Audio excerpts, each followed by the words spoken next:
Hey guys, welcome back to the channel. I hope you all are doing good. In this week's video, we are going to be discussing The Midnight Library by Matt Haig. This novel was published in 2020 and it is 288 pages long. Before getting on with the video, I just want to talk about the cover itself. Just look at the cover. I absolutely love the way the cover has been made. It's so minimalistic, and at the same time it tells you a little bit about what's going to be in the story. So there is a cat, and then there is this building, and then there is the galaxy. There are some hints given at the cover, and honestly speaking, just the cat itself made me talk about the cover. So now, as we have gotten the cover out of the way, let's talk about the dedication. I absolutely love the way this book has been dedicated. It's so thoughtful and it's so considerate of the writer to dedicate this book to all the health workers and the care workers. Thank you. I absolutely love how he has been so considerate and so thoughtful and just dedicated the whole book to these amazing people. By the way, just imagine someone from the future generation not knowing about the pandemic and reading this book and getting confused as to why the author has dedicated this book to public healthcare workers. Just why? It's going to be our little secret. Not so much a secret anymore. This novel is actually a contemporary science fiction, and I am not much of a fan of science fiction. I just don't like the sciencey stuff in the fiction, but this is such a nice combination of fiction and science that I really loved it. There is not too much sciencey stuff going on, and the bit that's going on that's sciencey, I'm not really going to talk about it because it's creepy and it's kind of weird. I will tell you a little bit about it later on in this video, but we are not going to dive deeper into it. So as we have seen the dedication, let's move on to the second page and talk about this quote. And the quote says, "I can never be all the people I want and live all the lives I want. I can never train myself in all the skills I want. And why do I want? I want to live and feel all the shades, tones, and variations of mental and physical experience possible in my life." By Sylvia Plath. And let's just talk about this quote. If we zoom out and look at things, we will realize the fact that as we grow older, we understand the fact that life is so much more than we know about. There is so much more to life. There are so many things that we don't know about, and there are so many things that interest us. As a kid, we study science, and then when we grow a little bit older, we understand that there are different branches of science. There is chemistry, physics, biology, and then there are more branches in all of these different branches. There are sub-branches. So life gets crazy. Life gets so much more interesting. We understand the fact that there are so many things to be explored and we get interested by so many things, but then life happens and we have to choose maybe a couple of things out of all the interests that we have. And the things that we didn't choose to study or to pursue, they sort of become our regrets, and those regrets just ruin us from inside. And for a lot of people, they control their lives, and that creates a lot of problem. But as human beings, we all have regrets. We all have moments where we think, what could have happened if I had chosen that instead of the things that I'm doing now? And we don't even realize, but these regrets that we have, they make us hollow from inside. And sometimes it happens that those regrets are the only thing that we think about instead of focusing on the present life. And that's what the book is about. The story is about this girl called Nora, and she is burdened with regrets. The novel talks about the fact that when we make decisions in our lives, the decision that we didn't make is being continued and lived on by another version of ourselves that is living in a different universe.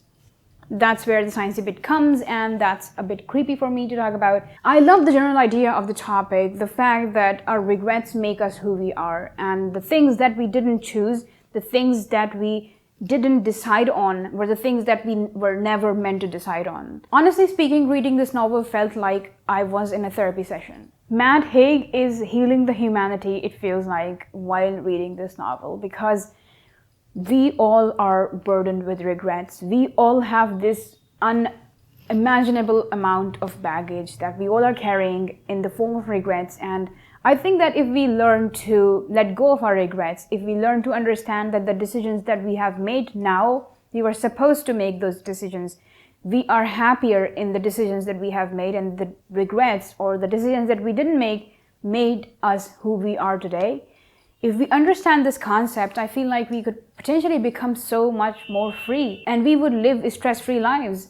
But I know that it's hard to follow this, but let's just try.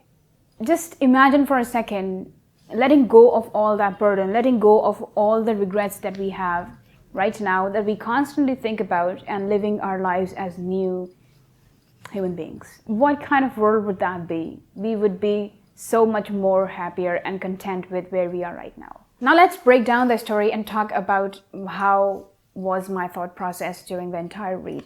As I started the book, the first thing that came in my mind was, is this some kind of a version of 10 minutes and 38 seconds in This Strange World by Ayesha Syed? It just gave me those vibes and I was a little bit confused. I am personally not a fan of 10 minutes and 30 seconds by Ayesha Syed. So I was like, okay, why the hype about this book? And I'm so glad that I continued reading on, because it has definitely, hands down, become one of my favorite books. By the way, if you are a cat person, you should definitely read The Only Way to Learn is to Live. It's I think the third or fourth chapter of the novel, but you should definitely read it. It's the first time the author has mentioned a cat, and I really like that. Because I have a lot of regrets as a cat owner. I always had cats, stray cats, that used to live outside, and I had this like really nice place for them. But then they either ran away or they got killed by some stray dog or something, and I always had regrets about those. But honestly speaking, that chapter in itself was such a healing curve for me, and I just started looking at things with a different perspective. Now moving on to the end of the novel, if you haven't read the book, I would suggest you to skip the next few minutes. I will leave the exact timestamp right here. I just want to talk about how the writer has written the story of Leo, the child. And it's like towards the end of the novel, he's sort of making us understand the fact that if we touch somebody's life in a positive way, that's it. It's all worth it. Our entire lives worth of struggles have been worth it. I feel like if we touch someone positively, if we help someone in need, if we help someone in monetary sense or in emotional sense, whatever it is, if we help somebody or we empathize or sympathize with somebody, I think that if due to that connection, the other person feels great, the other person comes out of their slump, I feel like that's all worth it. And then in the very end, the author has shown Nora going back to Mrs. Elm and playing chess with her. I really like that scene. And it also feels like the story had sort of come full circle. You know, Mrs. Elm was someone who played a positive role in Nora's life. She was someone who showed kindness, and that made all the difference in Nora's life. And then in the last chapter, when the writer has shown both the ladies sitting together and playing chess, and Mrs. Elm just sharing her regrets with her, and the way Nora reassures her and says that it's all okay because your kindness, you just being there in my life, has made all the difference. It was so touching to read, and also it just made the story come full circle. I would give this book a 9 out of 10. If you have read the book, do let me know your thoughts in the comments below. I would love to know them.